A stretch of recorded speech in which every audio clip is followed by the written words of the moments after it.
25 जुलाई 2001 को मिर्जापुर की सांसद फूलन देवी के दिल्ली के अशोका रोड स्थित बंगले पर उनकी राजनीतिक पार्टी एकलव्य सेना में शामिल होने के लिए एक अनजान इंसान पहुंचता है।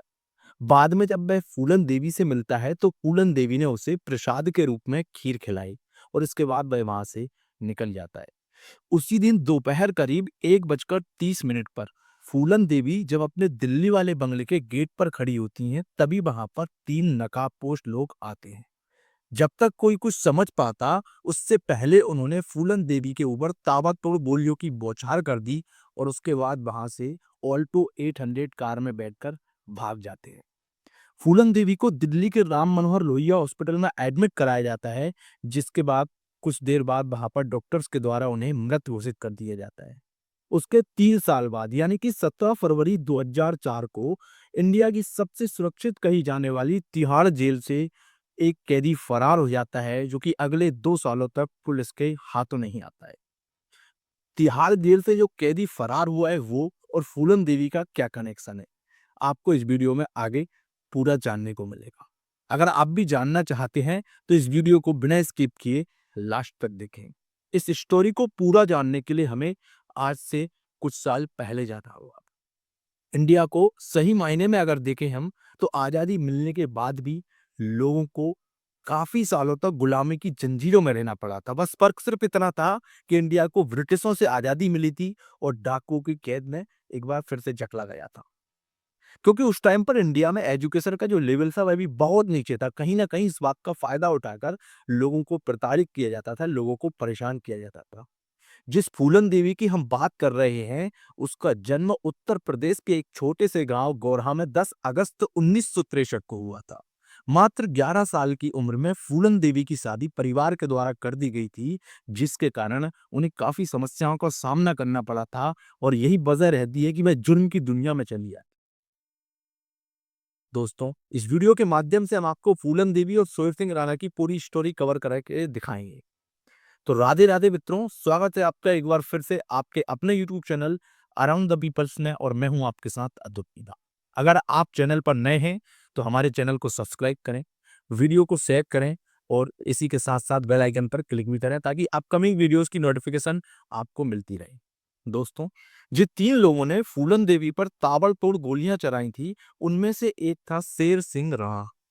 वही शेर सिंह राणा जो कि तिहाड़ जेल से फरार हुआ था। 17 मई 1976 को उत्तराखंड के रुड़की के एक राजपूत परिवार में शेर सिंह राणा का जन्म हुआ था।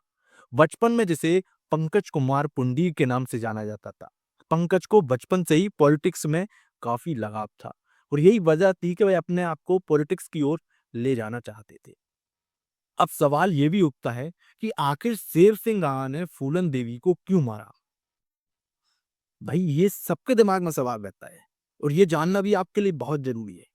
दरअसल फूलन देवी की शादी मात्र 11 साल की उम्र में परिवार के द्वारा एक ऐसे इंसान से कर दी गई थी जो कि उम्र में उससे 3 गुना बड़ा था। बड़ी मुश्किल से वह माँ का आंचल छोड़कर ससुराल आई थी, जहां पर पति के द्वारा उसे रात दिन प्रताड़ित किया जाता था। ना चाहते हुए भी उसके साथ जबरदस्ती शारीरिक संबंध बनाए जाते थे। जैसे तैसे करके उसने 3 सालों तक तो ये सब बर्दाश्त किया, लेकिन जब पानी सर से ऊपर चला गया, जब सारी हदें पार हो गई, तो वह ये सब बर्दाश्त नहीं कर पाई और भागकर अपने गांव अपने माता पिता के पास चली आई। लेकिन उस टाइम पर क्या होता है कि गांव में अलग रीति रिवाज बनाकर रखे थे, जिसके चलते फूलन देवी को पंचायत के द्वारा पुलिस के हवाले कर दिया जाता है। 3 दिनों तक उसे लॉकअप में रखा जाता है।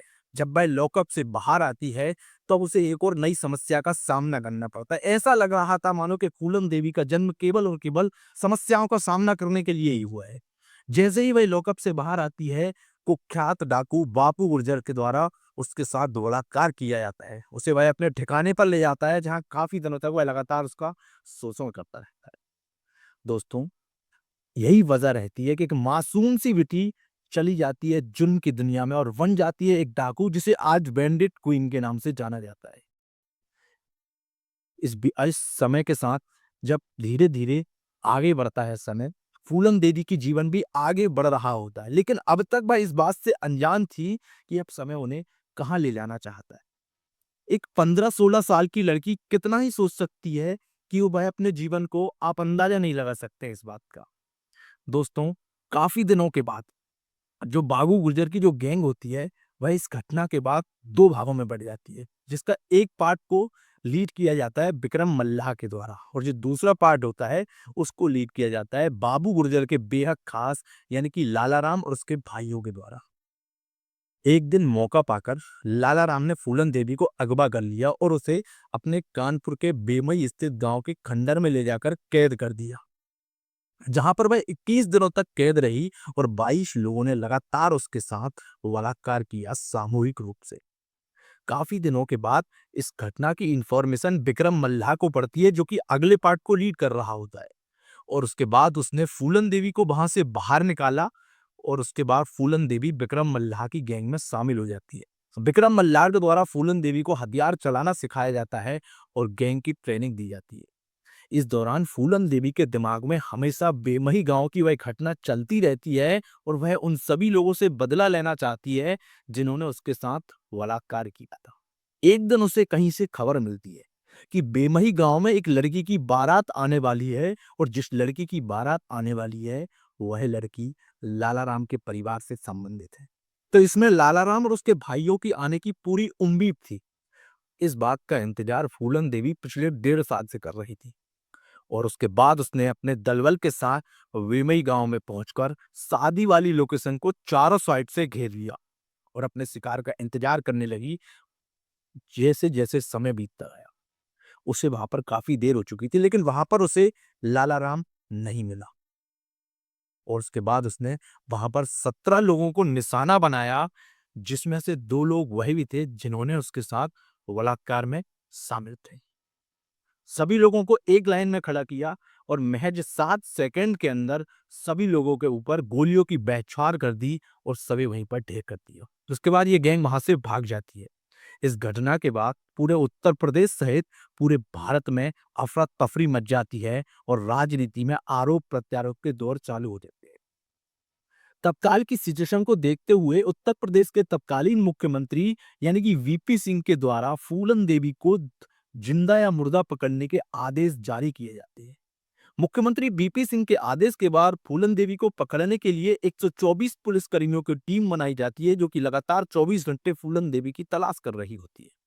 मौके की नजाकत को देखते हुए फूलन देवी की जो गैंग होती है, वह भागकर मध्य प्रदेश के भिंड मुरैना में शरण ले लेती है और काफी दिनों तक वह लोग यहीं पर रहते हैं। उसके बाद मध्य प्रदेश के तत्कालीन मुख्यमंत्री अर्जुन सिंह की पहल पर फूलन देवी ने सरेंडर किया और उसके बाद वह मुलायम सिंह यादव के संपर्क में आती है, समाजवादी पार्टी से मिर्जापुर से चुनाव लड़ती है और चुनाव जीतकर वह सांसद बन जाती है। दोस्तों, फूलन देवी की लाइफ की स्टार्टिंग कहां से हुई थी और कहां जाकर खत्म हुई, शेर सिंह राणा ने उसे क्यों मारा, इसकी एक मेन वजह यह भी थी। ऐसा कयास लगाया जाता है, इसके पुख्ता सबूत किसी के पास मौजूद नहीं है। जिन 17 लोगों को फूलन देवी ने बेमई गांव में जो है मौत का घाट उतारा था, वह सभी राजपूत समाज के थे। कहीं ना कहीं इस चीज का बदला लेने के लिए शेर सिंह राणा ने फूलन देवी को जान से मारा था। इस मामले में किसी के साथ भी सही नहीं हुआ है। फूलन देवी के साथ जो हुआ वह भी गलत था, फूलन देवी ने जो किया वह भी गलत था, शेर सिंह राणा ने जो किया वह भी गलत था। मतलब सब जुर्म की दुनिया की ओर ही आगे बढ़ते चले गए, किसी ने भी मामले को दबाने की कोशिश नहीं करी।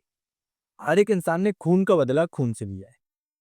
अब शेर सिंह राणा जब यहाँ से अ, फूलन देवी को मार दिया, उसके बाद उन्हें जेल हो जाती है और जेल के बाद उन्हें तिहाड़ जेल में रखा था। लेकिन शेर सिंह राणा तिहाड़ जेल से भाग जाते हैं। 17 फरवरी 2004 को दिल्ली की तिहाड़ जेल में सुबह करीब 7 बजे गेट नंबर 1 पर एक ऑटो रिक्शा आकर रुकता है, जिसमें से एक पुलिस ऑफिसर निकलता है, जो कि फूलन देवी का मुख्य हत्यारे शेर सिंह राणा से मिलने के लिए पहुंचता है। जो पुलिस ऑफिसर था, उसने अपनी पहचान जेल प्रशासन को यह बताया था कि शेर सिंह राणा की हरिद्वार कोर्ट में पेशी है, जिसके लिए वह उसे ले जाएंगे। और उसके 40 मिनट बाद तिहाड़ जेल में अफरा तफरी मच जाती है। फोन की घंटियां एक दफ्तर से दूसरे दफ्तर में बजने लगती हैं और आग की तरह ये खबर फैल जाती है कि शेर सिंह राणा जेल से फरार हो गया है। शेर सिंह राणा को पकड़ने के लिए दिल्ली पुलिस पूरी तरह से मेहनत करती है, पूरी ताकत लगाती है, लेकिन अब तो वह भाग चुका था। दोस्तों, शेर सिंह राणा ने जेल से भागने की जो प्लानिंग है वह 1 साल पहले करी थी, क्योंकि वह जानता था कि उसके ऊपर जो केस चल रहा है उसमें उसे फांसी की सजा होना तय है। और यही वजह रहती है कि वह अपने सूत्रों के जरिए गैंगस्टरों को खबर भेजता है कि वह जेल से भागना चाहता है। उसके बाद इस काम के लिए एक बहरूपिये को तैयार किया जाता है, जिसे तिहाड़ जेल में शेर सिंह राणा से मिलने के लिए भेजा जाता है। उसके बाद शेर सिंह राणा ने जो बहरूपिया था संदीप, उसे पूरा प्लान समझाया और प्लान के अकॉर्डिंग संदीप वह काम को करने के लिए रेडी हो जाता है। लेकिन इसके बदले में वह 6 लाख रुपए की मांग करता है और वह 6 लाख रुपए संदीप को दिए भी जाते हैं। अब क्या होता है कि जनवरी 2004 और फरवरी 17 फरवरी 2004 के बीच में शेर सिंह राणा और संदीप की मुलाकात तिहाड़ जेल में होने लगी थी। बार-बार संदीप शेर सिंह राणा से आकर तिहाड़ जेल में मिलता था और प्लान के अकॉर्डिंग आगे काम करते थे। उसने जो संदीप था उसने जेल प्रशासन को अपनी पहचान शेर सिंह राणा के वकील प्रदीप ठाकुर के रूप में बताई थी। यही वजह थी वह बार-बार शेर सिंह राणा से जाके मिल सकता था। 16 फरवरी 2004 को एक बार संदीप फिर से जेल में आया, शेर सिंह राणा से मिला और अगले दिन यानी कि 17 फरवरी को भागने के लिए तैयार रहना, यह कहकर वह वहां से वापिस चला जाता है। दोनों जेल से भाग जाते हैं और भागने के बाद Kashmiri Gate ISBT bus stand पहुंचते हैं, जहां से वह दोनों मुरादाबाद जाने वाली बस में बैठ जाते हैं और मुरादाबाद के लिए जाते हैं। मुरादाबाद पहुंचने के बाद दोनों बस स्टैंड पर उतरते हैं और दोनों ने अपने रास्ते अलग-अलग कर लिए थे, शेर सिंह राणा और संदीप। एक तरफ जहां दिल्ली पुलिस शेर सिंह राणा की तलाश कर रही थी हर जगह पर, वहीं शेर सिंह राणा अपने प्लान के अकॉर्डिंग काम कर रहे थे, पुलिस की सोच से बिल्कुल हटकर। जिस इंसान की वजह से दिल्ली, उत्तर प्रदेश, उत्तराखंड में हाई अलर्ट जारी हो गया था, हर जगह पर उसकी तलाश की जा रही थी, उस टाइम पर वो महाराज यानी कि शेर सिंह राणा एक नाई की दुकान पर बैठकर शेविंग करवा रहे थे। थोड़ी देर बाद उस नाई की दुकान में जो टीवी लगा हुआ था उसमें से आवाज आती है कि नमस्कार, सुनिए आज के मुख्य समाचार।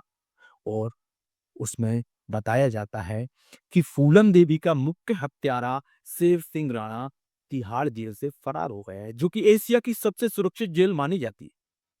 और उसके बाद शेर सिंह राणा की जो तस्वीर होती है वह उस स्क्रीन पर दिखाई जाती है, लेकिन जो नाई होता है वह करीब से उस तस्वीर को देखता है लेकिन वह पहचान नहीं पाता है। इसके बाद जो नाई होता है वह शेर सिंह राणा से कहता है कि भाई साहब आपकी मूंछों का क्या करें? तो मैं जवाब कह मैं शेर सिंह राणा कहते हैं कि अरे भैया, दिल तो नहीं है लेकिन उड़ा दो, देखता हूँ आज बिना मूंछों के कैसा लगता हूँ। नाई की दुकान से निकलने के बाद शेर सिंह राणा कोट द्वार, जो कि मुरादाबाद से ज्यादा दूर नहीं था, वहां पर जाते हैं और वहीं पर जाकर वह एक होटल में रेंट से रूम लेते हैं और रात वहीं बिताते हैं। रात करीब 9 बजे जब होटल में लगे टीवी को वह ऑन करते हैं तो वह देखते हैं कि एक प्रोग्राम आ रहा होता है जिसमें उनके बारे में ही बात चल रही होती है, जिसमें तिहाड़ जेल की पूर्व डीजीपी किरण बेदी एवं सीबीआई के पूर्व डीजीपी जोगिंदर सिंह ये डिस्कशन कर रहे होते हैं कि आखिर सिस्टम में ऐसी क्या कमी रही कि शेर सिंह राणा तिहाड़ जैसी जेल से भाग सका, क्योंकि तिहाड़ जेल से भागना हर किसी के वश की बात नहीं है। और ये डिस्कशन चल रहा होता है। धीरे धीरे अगले दिन शेर सिंह राणा वहां से निकलकर मुरादाबाद से निकलकर कोटद्वार जाने वाली बस में जाकर बैठ जाते हैं बस स्टैंड पर। उस बस में मुश्किल से 6 से 7 लोग ही होते हैं। जब वह पीछे जाकर बैठने लगते हैं, तभी वहां पर एक बुजुर्ग व्यक्ति बैठे होते हैं, वह कहते हैं कि अरे भैया पूरी बस तो खाली है, आकर यहीं बैठ जाओ। उसके बाद वह उनके पीछे बैठ जाते हैं। थोड़ी देर बाद जो बुजुर्ग व्यक्ति होता है वह बार बार पीछे मुड़ के देखने लगता है। और यह सब देखने के बाद शेर सिंह राणा ने उनसे पूछा कि अरे बाबा क्या हुआ? तो उन्होंने जवाब दिया कि तुम्हारी शकल शेर सिंह राणा से बनती है। उसके बाद शेर सिंह राणा कहते हैं कि अरे बाबा मरवाओगे क्या? बताना अखबार। अखबार लेकर देखते हैं, अखबार के फ्रंट पेज पर 12 अलग-अलग शेर सिंह राणा की फोटो एडिट करके लगाई गई थी, जिसे देखने के बाद शेर सिंह राणा भी हैरान हो जाते हैं।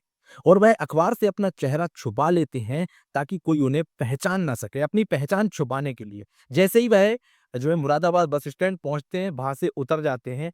बस से उतरने के बाद वह एक एसटीडी कॉल बूथ में जाते हैं, जहां पर जाने के बाद वह एक नंबर पर लगाते हैं, लेकिन कॉल कनेक्ट नहीं होता है। शेर सिंह राणा उस दिन शाम 6 बजे तक मुरादाबाद शहर में रहकर उस नंबर पर कॉल कनेक्ट करने की कोशिश करते हैं, लेकिन शाम तक जब कॉल नहीं लगता है तो वह वापिस कोर्ट द्वार आ जाते हैं और अगले 2 दिनों तक शेर सिंह राणा मुरादाबाद जाकर उस नंबर पर कॉल कनेक्ट करते हैं, लेकिन कॉल कनेक्ट नहीं होता है। तीसरे दिन एक बार फिर से शेर सिंह राणा मुरादाबाद जाते हैं, उस नंबर पर कॉल कनेक्ट करते हैं और कॉल लग जाता है और वह कहते हैं उधर से जो है सुनील नाम के एक व्यक्ति से बात होती है। वह सुनील से कहते हैं तुम मुझे आकर मुरादाबाद रेलवे स्टेशन पर मिलो। उस दिन दोपहर करीब 2 बजे के लगभग सुनील मुरादाबाद रेलवे स्टेशन पर आकर खड़ा हो जाता है।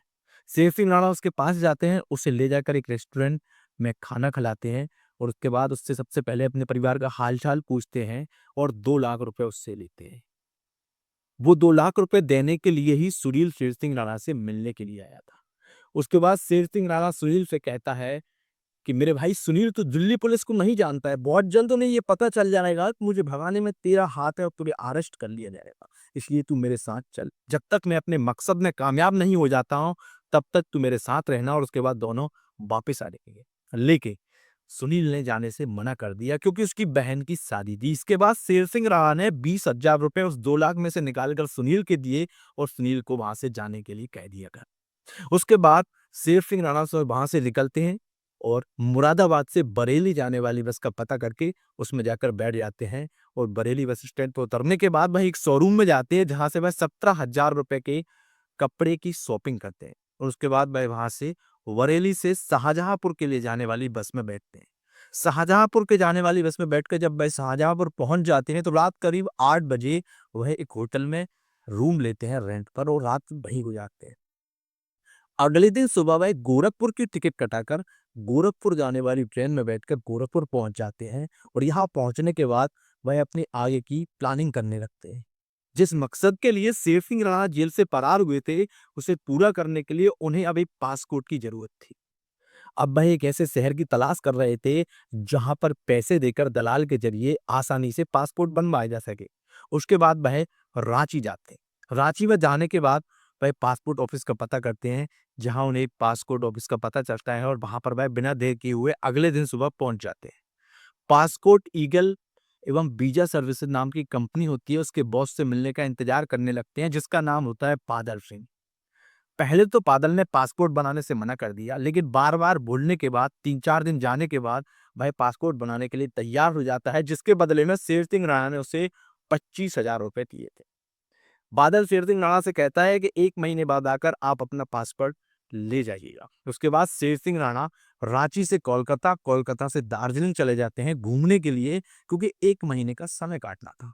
उस समय को काटने के लिए वह घूमने-फिरने चले जाते हैं। 20 से 25 दिन के बाद शेर सिंह राणा एक बार फिर से वापस आते हैं और बादल के ऑफिस जाते हैं। ऑफिस जाने पर अपना पासपोर्ट माँगते हैं, लेकिन बादल कहता है पासपोर्ट नहीं बना है और ना ही कभी बनेगा। कारण जानने पर पता चलता है कि थाने जाकर वेरिफिकेशन करवाना पड़ेगा, उसके बाद कहीं आपका पासपोर्ट बन सकता है। उसके बाद शेर सिंह राणा अगले दिन ही थाने जाते हैं और एलआईयू के सब इंस्पेक्टर से मिलते हैं। मिलने के बाद सब इंस्पेक्टर ने उनसे सारी इन्फॉर्मेशन ली और इन्फॉर्मेशन लेने के बाद शेर सिंह राणा ने 1500 रुपए निकालकर उस पुलिस ऑफिसर को दिए, लेकिन उन्होंने लेने से मना कर दिया। जाते जाते वह शेर सिंह राणा से कहते हैं कि सामने जो पान की दुकान है उसमें आप पैसे देते हुए जाना 2,000 रुपए और मेरा नाम बता जाना, मैं आपकी फाइल आज ही आगे भेज दूंगा। अब शेर सिंह राणा उसे पैसे देके वहां से निकल जाते हैं और इसी दौरान शेर सिंह राणा के ऊपर एक दुख का पहाड़ तब टूट जाता है जब उन्हें पता चलता है कि उनके पिता सुरेंद्र सिंह राणा का निधन हो गया। इसके बाद वह बेहद दुखी हो जाते हैं और अपने पिताजी के अंतिम संस्कार में शामिल होना चाहते हैं, लेकिन वह मजबूर होते हैं। उसके बाद वह अपनी माँ से कॉल पर बात करते हैं और उनकी माँ कहती हैं कि तुम्हारे छोटे भाई विक्रम सिंह राणा और विजय राणा की पैरोल की अर्जी कोर्ट में लगाई है, वह आकर तुम्हारे पिताजी का अंतिम संस्कार कर देंगे। जब शेर सिंह राणा ने अपने माँ से अपने पिताजी के अंतिम संस्कार में शामिल होने की इच्छा जताई तो उन्होंने उसे मना कर दिया और वह फिर आगे की प्लानिंग करने लगते हैं। उसके बाद शेर सिंह राणा बनारस सेंट्रल जेल में जाते हैं और वहां पर जाकर अंडरवर्ल्ड डॉन सुभाष ठाकुर से मिलते हैं। जब वह सुभाष ठाकुर से मिलने के लिए गए हुए होते हैं, तब वह एक चबूतरे पर बैठे थे जहां से 20 से 25 लोग उनके आजू-बाजू बैठे हुए थे और जैसे ही सुभाष ठाकुर की नज़र शेर सिंह राणा पर पड़ती है, तो वह एकदम चौंक जाते हैं और उठकर खड़े हो जाते हैं। साइड में ले जाकर वह शेर सिंह राणा से बात करते हैं और अपना काम के बारे में बात कर शेर सिंह राणा वहाँ से निकल जाते हैं और आगे की अपनी प्लानिंग करने लगते हैं। पाकिस्तान का वीज़ा बनवाते हैं और अफ़गानिस्तान चले जाते हैं। अफ़गानिस्तान पहुँचने के बाद शेर सिंह राणा ने काफ़ी दिनों तक पृथ्वीराज चौहान की समाधि की तलाश करी और फिर उन्हें पृथ्वीराज चौहान की समाधि का पता चल जाता है और उसके बाद वह समाधि पर जाने के लिए आगे की योजना बनाते हैं, क्योंकि वहां से उन्हें सम्राट पृथ्वीराज चौहान की अस्थियां वापस इंडिया लेकर आना था। एक ऐसा तथ्य है जिसके बारे में कहा जाता है कि जहां पर सम्राट पृथ्वीराज चौहान की समाधि है उसके सामने मोहम्मद गौरी की समाधि है।